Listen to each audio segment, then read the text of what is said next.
Mummy जी, चाय ले लीजिए। अरे कलमुही, तेरे हाथों से तो चाय पीते हुए भी डर लगता है, कहीं इससे तेरा रंग मुझ पर ना चढ़ जाए।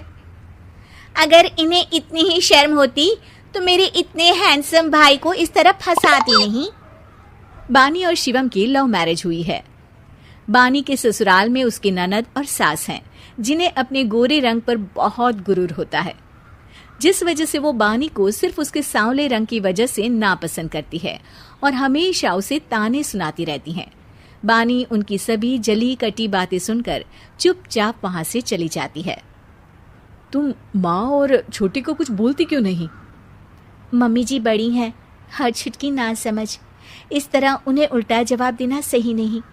मेरी जिम्मेदारी उनकी सेवा करना है, जो मैं पूरे दिल से हमेशा करती रहूंगी। ऐसा बोलकर बानी रसोई में जाकर रात के खाने की तैयारी करने लगती है।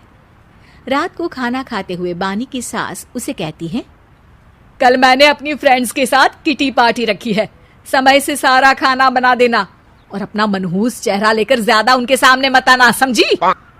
माँ, बानी आप दोनों की कितनी परवाह करती है, फिर भी आप उससे इतना बुरा व्यवहार क्यों करती हैं?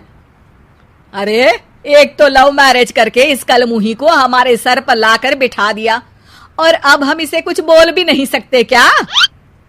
भैया तो इनकी तरफदारी करेंगे ही, आखिर इन्होंने पूरी तरह उन्हें अपने वश में जो किया है। जिसे जो करना है करे, बस कल मेरा सारा काम समय पर हो जाना चाहिए। इस पर सब खाना खाकर सोने चले जाते हैं और अगले दिन बानी जल्दी उठकर सास की किटी पार्टी के लिए तैयारियां शुरू कर देती है, जिस पर पार्टी शुरू होने के बाद सास की सहेलियां कहती हैं, अरे वाह री, तेरी बहू ने तो बड़े स्वादिष्ट समोसे बनाए हैं। हाँ भाई, रंग कैसा भी हो, खाना बनाने में बिल्कुल अन्नपूर्णा है। अरे इसकी भी क्या बात करनी, मेरी बेटी से मिलो, इसकी सुंदरता के आगे तो उर्वशी रंभा भी फेल है। उर्वशी रंभा को तो फेल कर देगी, पर क्या अन्नपूर्णा बन पाएगी? अरे इसे काम करने की क्या जरूरत, उसके लिए बानी है तो, और मैं तो इसकी शादी भी किसी नौकर चाकर वाले घर में ही करूंगी। बानी वापस रसोई में चली जाती है और किटी पार्टी चलती रहती है। उसी रात को बानी की सास गुस्से में चिल्लाते हुए अपने कमरे से बाहर निकल कर आती है। हाय रे, चोरी हो गई मेरे पैसे, पक्का पक्का इस कलमुही की वजह से हुआ है ये सब। अरे क्या हुआ माँ, कौन सा आसमान टूट गया? अरे आसमान तो उसी दिन टूट गया था जब तू इस कलमुही से शादी करके इसे घर में ले आया था। खुद तो आई ही, अपने साथ साथ मनहूसियत का काला साया भी मेरे घर ले आई। अरे हुआ क्या माँ? अरे मेरी तिजोरी में रखे पैसे कहीं गायब हो गए, सुबह ही देखा, अरे यहीं रखे थे। क्या आप मुझ पर चोरी का इल्जाम लगा रही हैं? अरे काली बिल्ली पर भी क्या कोई मनहूसियत का इल्जाम लगाता है? ऐसा बोलकर बानी की सास वहां से चली जाती है, जिसके बाद शिवम और बानी बात करने लगते हैं। देखो मम्मी की बात का बुरा मत मानना, वो बस परेशान है ना, इसलिए कुछ भी बोल गई। वो परेशान नहीं, मुझसे नफरत की वजह से ऐसा बोलकर गई हैं। उन्हें मैं हमेशा एक आंख नहीं सुहाती।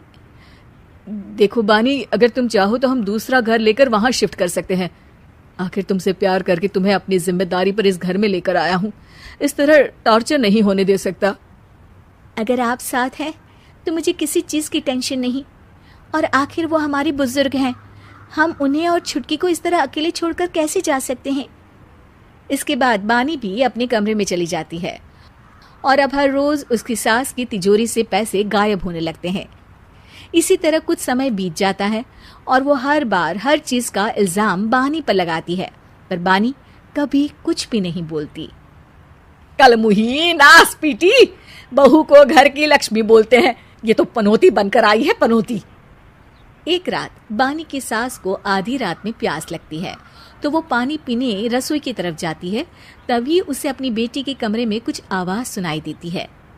हाँ हाँ, मैंने मम्मी की तिजोरी से हर रोज थोड़े थोड़े पैसे निकाल कर हम दोनों के लायक खूब पैसे इकट्ठे कर लिए हैं, और मम्मी आज तक उस सब के लिए भाभी को ही जिम्मेदार समझती है।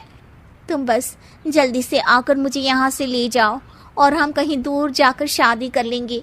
मम्मी को कुछ पता नहीं चलेगा, सब मुसीबत खत्म।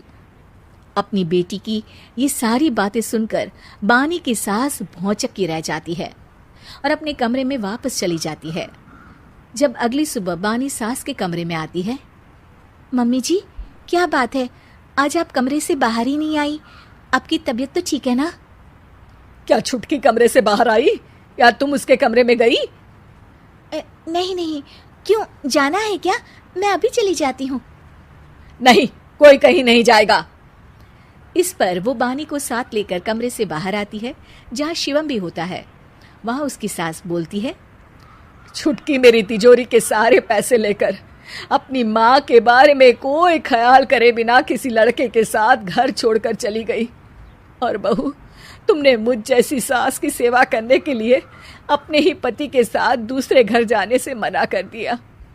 मैंने हमेशा तुम्हारा रंग देखा अच्छा ही नहीं, जो मेरी सबसे बड़ी गलती है। मुझे माफ कर दे बेटा। और इसके बाद बानी की सास कभी अपनी बहू की तारीफ करते थकी नहीं।